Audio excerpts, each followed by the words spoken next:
fois sur Il le n'y a pas littoral. d'événement, mais Puisqu'on va voilà. avoir des Donc, rafales de il y a vent une après bombe 130-140 météorologique km/h peut-être pour le département de la Manche, qui est pour en la vigilance orange tempête. dès minuit. Et puis c'est vrai que dans les terres, dans tous les départements placés en vigilance jaune, là, les rafales de vent pourraient approcher les 80, 90, voire ponctuellement les 100 km/h. Je voyais que les rafales Éléonore Bocara pourront atteindre les 170 km/h sur le Cap Corse, notamment. Ah, on est habitué quand même à ce que ça souffle plus fort au niveau des caps, mais c'est vrai qu'on pourrait atteindre des 160 à 170 km/h. Et il y a quand même pas mal de zones où on n'est pas habitué à ce que ça souffle si fort. Je voudrais citer par exemple, je sais pas, le Puy-de-Dôme. Dès qu'il y a un petit peu de relief aussi, on pourrait atteindre les 120 km/h. Donc à l'intérieur des terres, on est quand même moins habitué sur le Cap Corse. Bon, ça, c'est quelque chose d'un petit peu plus commun, mais il ne faudrait pas être surpris par ces fortes rafales à l'intérieur des terres. Quels sont les risques directement liés? Je me tourne vers vous, Ludovic Pingano. Vous êtes consultant en gestion de crise et fondateur du cabinet Atrisque. Quels sont les risques justement? C'est les chutes d'arbres, c'est des câbles électriques qui tombent, c'est quoi? C'est ça exactement. Alors là, c'est pas du tout un événement, hein. C'est juste pour prévenir de la situation de demain de la météo. Donc demain, il y a une grosse tempête qui s'annonce. Désolé, j'ai un petit problème de voix, donc j'ai un peu la voix cassée. C'est là où malheureusement on a des accidents souvent assez dramatiques. Mais si j'ai la voix cassée, je parle comme ça, voilà, maintenant. Donc, il y a une bombe météorologique. Alors, vu comme ça, moi, ça me fait peur, mais c'est-à-dire que les vents vont être très violents demain. Il faut faire très, très attention. Restez chez vous, abritez tout et ne pas prévu des sorties. Voilà, j'annonce ça maintenant. Désolé pour le problème de voix. Dites-moi dans les commentaires si vous avez peur de demain. Ce que Dites-moi dans les commentaires votre avis. Qui vont devoir, s'il y a de nombreuses ruptures d'électricité, réalimenter tout cela en un temps record. C'est là où ça devient difficile. Lieutenant-colonel Frédéric Haro, vous êtes porte-parole de la sécurité civile. Comment opère-t-on quand la zone est si large? On le rappelait, c'est l'ensemble de la France qui est concernée. Alors, une grande partie est en vigilance jaune, mais 19 départements quand même en vigilance orange. Quel est le dispositif prévu cette nuit et demain? Alors, notre dispositif, il est départemental. En France, ce sont les sapeurs-pompiers qui vont distribuer les secours sur l'ensemble du territoire et qui ont une organisation départementale. Donc, chaque département, chaque service départemental d'incendie et de secours va prendre en compte la vigilance qui est la sienne. Et encore une fois, comme c'est très justement souligné par Ludovic Pingano, la vigilance le jaune, jaune citron, très visible, c'est déjà pour signaler un niveau significatif et orange plus encore.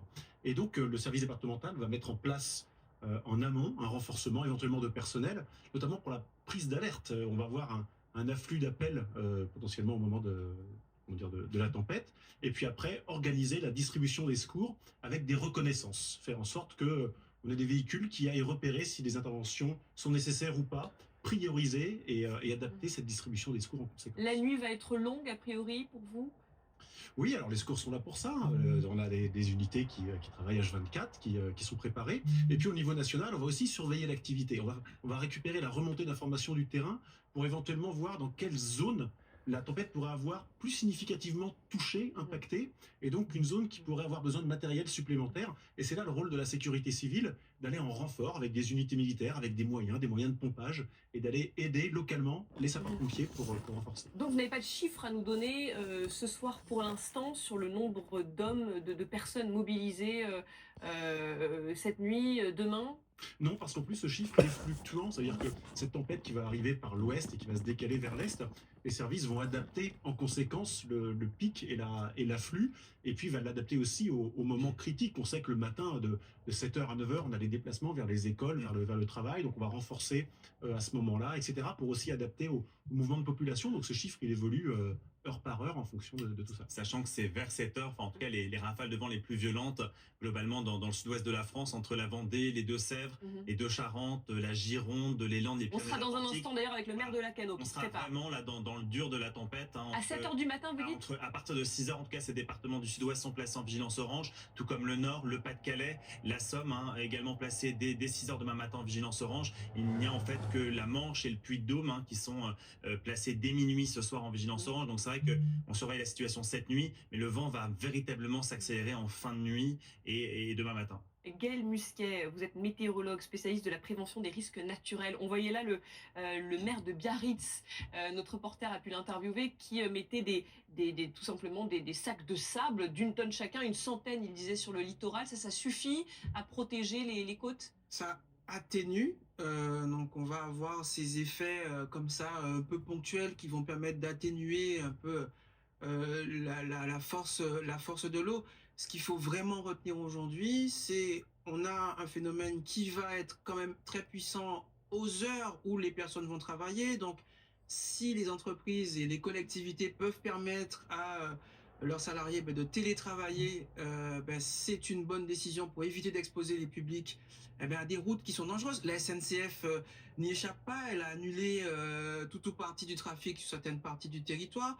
Enedis, comme le disait Ludovic tout à l'heure, se mobilise. On a les FIR, les forces d'intervention rapide électrique, sont les forces spéciales d'Enedis qui sont prépositionnées pour pouvoir recoudre le plus vite possible le réseau électrique et permettre évidemment de rétablir les communications, mais aussi le réseau électrique. Mais donc vous dites, il faut que dans certaines villes, on dise, on ferme cette route-là qui est très empruntée le matin, au moment où les gens vont au travail. Oui, parce qu'on a parfois des arbres qui peuvent chuter, on a des vents qui sont violents, on a des ponts, des ouvrages d'art qui sont complètement fermés quand on a des vents comme cela. Je pense par exemple au pont de Tancarville qui peut parfois en Normandie être fermé parce que on a sur ces ouvrages d'art des effets de souffle qui sont beaucoup plus importants et qui peuvent renverser des camions. Alors justement, on est avec le maire modem de Lacanau, Laurent Perrondet. Merci beaucoup d'être avec nous.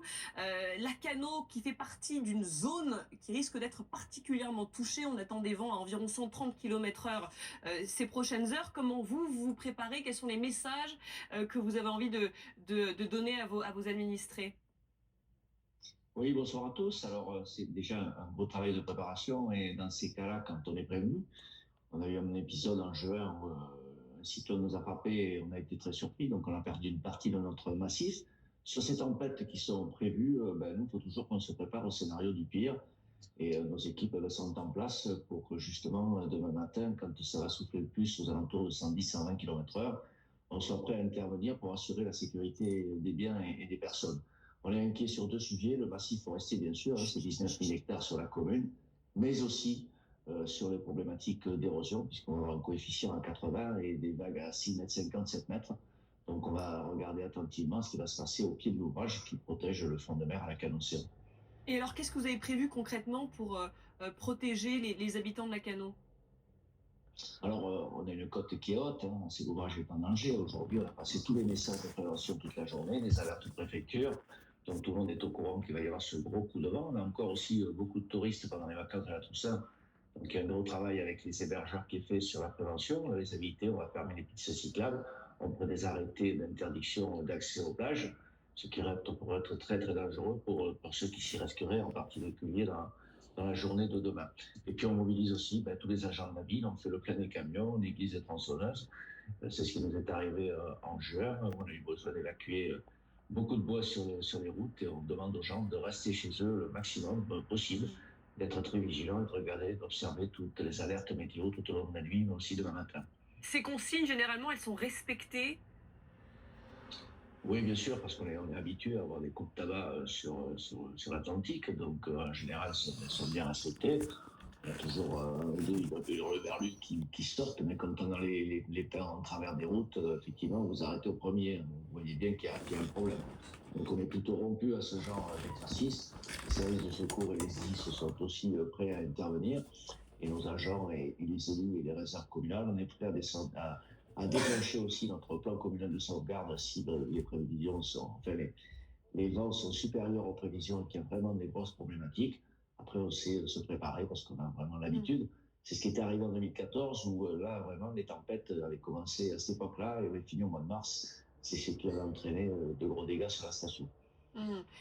Sur le plateau, Gaël Musquet, je ne sais pas si vous avez entendu notre conversation, qui est spécialiste de la prévention des risques naturels, disait finalement on ferme certaines lignes de train. Est-ce qu'il ne faudrait pas fermer certaines routes en prévention, puisque le gros de la tempête est attendu demain à l'heure où les gens vont au travail, vers 7 h du matin? Oui, mais sur les routes principales, et en particulier les départementales, il y a des éloignements de la forêt. On a toujours des OLD, des obligations légales de débroussaillement, mais aussi des arbres qui ne sont pas en proximité. Si vraiment les vents soufflent très très fort, si on dépasse les 120-130 km/h, peut-être qu'on aura l'obligation de fermer les routes. Aujourd'hui, on ferme en priorité les pistes cyclables, puisque c'est celles qu'on aura peut-être le plus de difficultés à dégager parce qu'elles seront en forêt. On ferme l'accès aux plages, on interdit l'accès aux plages, puisque les vagues vont taper très fort sur les arrangements. Mais derrière, sur les routes, moi je serai à 6 heures déjà réveillé, on ira faire un petit tour d'inspection et on prendra les décisions après. Mais là, c'est les services de gendarmerie plutôt qui font le boulot, avec nos policiers municipaux qui sont bien sûr mobilisés. Merci beaucoup, monsieur le maire, d'avoir répondu à nos questions ce soir sur BFM TV. Nous, on marque une très courte pause. On se retrouve dans un court instant. On vous expliquera concrètement, avec Marc Hay et Samy Sfaxi au wall, ce qu'est une bombe météorologique, en quoi ça consiste précisément, à quoi faut-il s'attendre. Je rappelle, 19 départements sont en vigilance orange. Le reste de la France est en vigilance jaune. Soyez donc prudents ces prochaines heures. On se retrouve dans quelques minutes. À tout de suite. On se retrouve dans quelques minutes. Des investissements pensés pour vous. Même quand on n'a pas le temps. Grom l'épargne, on s'investit.